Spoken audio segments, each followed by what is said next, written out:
We move through the world surrounded by people. We interact, form relationships, work together, and clash. And most of us operate with a fundamental and ultimately flawed assumption that people are, at their core, logical, transparent, and in control of themselves. We take words at face value. We believe the persona presented to us. We expect rationality to win the day. But what if this very belief is the source of our greatest disappointments? Our feelings of betrayal, our confusion in conflicts, our susceptibility to manipulation. This is the foundational argument Robert Greene makes. He posits that human nature is not what it appears on the surface. People are masters of concealment. They hide their true motives, their deepest drivers, sometimes even from themselves. And this gap between appearance and reality is where most of life's social dramas unfold. The moment you begin to understand this is the moment you stop being perpetually surprised by human behavior. You start to see the hidden currents beneath the still water. Let's start with a fundamental law. Human beings are creatures of emotion first and logic second. We love the story we tell ourselves about our rationality. We believe we weigh pros and cons carefully. But the truth is, for the vast majority of our decisions, the process is reversed. First, we have an emotional reaction, a surge of desire, a spike of fear, a simmer of resentment. Then, our conscious mind scrambles to construct a logical, socially acceptable justification for that choice. Anger, envy, insecurity, and fear are not just occasional disruptions. They are the silent architects of behavior. The core problem isn't that we feel these emotions. It's that we are so often unconscious of their influence. And what you are unaware of within you inevitably controls you. Think of the last impulsive purchase you justified, or the argument where you knew you were right. That was emotion in the driver's seat, with logic in the passenger seat, navigating. This brings us to one of the most critical concepts, the shadow. Every single person has a hidden side, a collection of traits, impulses, and desires that they deny, suppress, or pretend don't exist. Greed, passive aggression, vindictiveness, a thirst for power. The crucial insight here is that the more vehemently someone denies their shadow, the more potently and dangerously it leaks out. This is why, paradoxically, the perpetually nice person, the moral crusader, can often cause the most profound damage. They have severed contact with their own darkness, so it operates unchecked, unconsciously influencing their actions, often in the guise of helping or doing the right thing. Their blindness makes them unpredictable. To navigate this, people constantly wear masks. Social masks, professional masks, moral masks. This isn't necessarily always deceitful. It's a survival tool honed over millennia. We show what is acceptable. We hide what is vulnerable or dangerous. If you judge people solely by their words or their curated self-image, you will be misled. The truth is not in the snapshot, but in the film reel. If you observe patterns of behavior over time, especially under stress, in moments of scarcity or during conflict, you will see the mask slip, and the true face, shaped by shadow and emotion, will reveal itself. Another powerful and often unacknowledged law is envy. People rarely admit to it, but envy drives more human behavior than simple greed. Most deep-seated resentment is not about a lack of something, it's about painful comparison. People don't just want your success, your car, your relationship.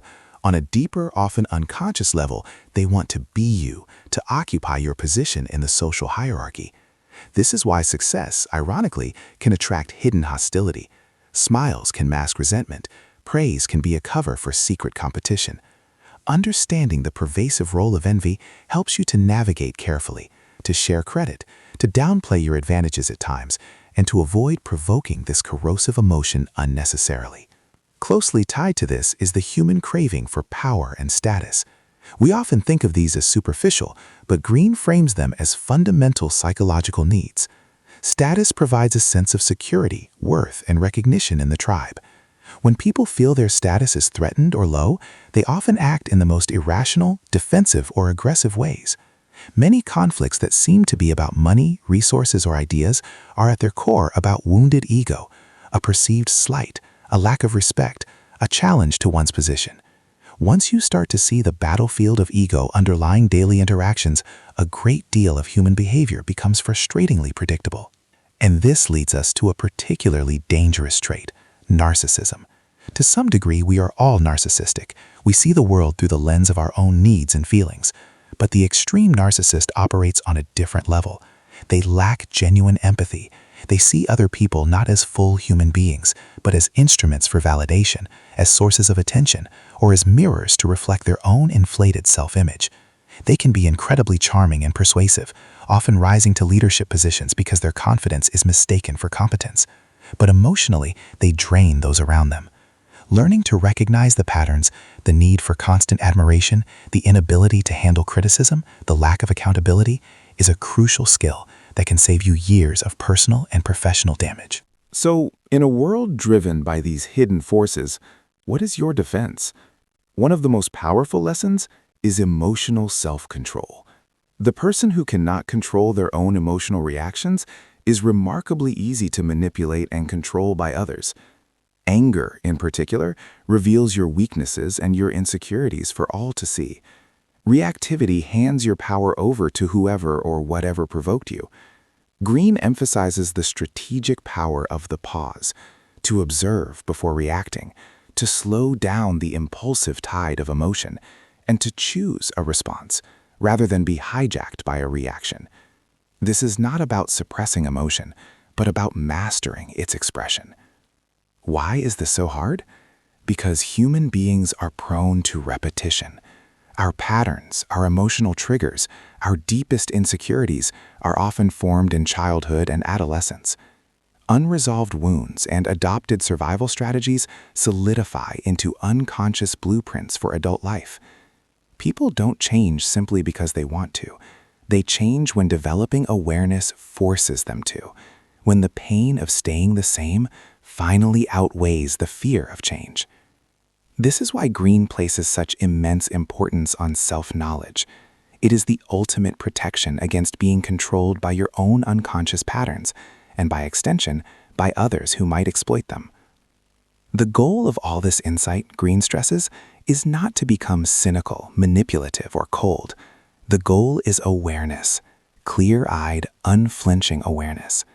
When you understand the laws of human nature, you stop taking everyone's behavior so personally. You stop expecting people to be purely rational, consistently virtuous, or entirely self-aware.